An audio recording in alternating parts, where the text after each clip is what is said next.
I am sick to death of celebrities and politicians endlessly blathering on about how we as Americans need to support the troops. They go on and on saying, even if you don't support the war, you should still support the men and women in uniform. This is a trap and a fallacy. Not since World War II have any American troops defended anything resembling freedom or liberty. The so-called American way of life these troops are said to be protecting is in reality only the wealth, privilege, and influence of a few thousand families, the defense industry, and the Wall Street bankers who control the military-industrial state. These entities have and will continue to run rampant over the civil liberties of the vast majority of the people. If the head of the fish is rotten, the whole fish is rotten. These so-called heroes do not represent our best and brightest.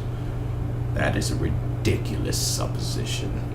The military does not want soldiers who will question, reason, or otherwise contemplate their orders.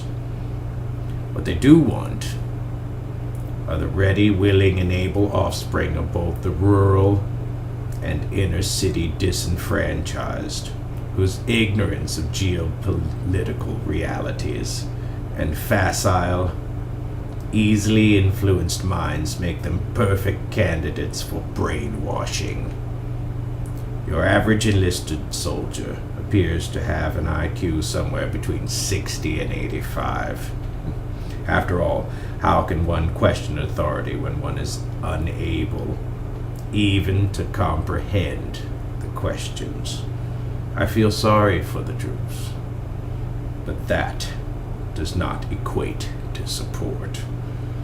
This is a volunteer military, after all, and if they were foolish or desperate enough to sign up in the first place, then any harm that comes to them, whether it be loss of life or limb,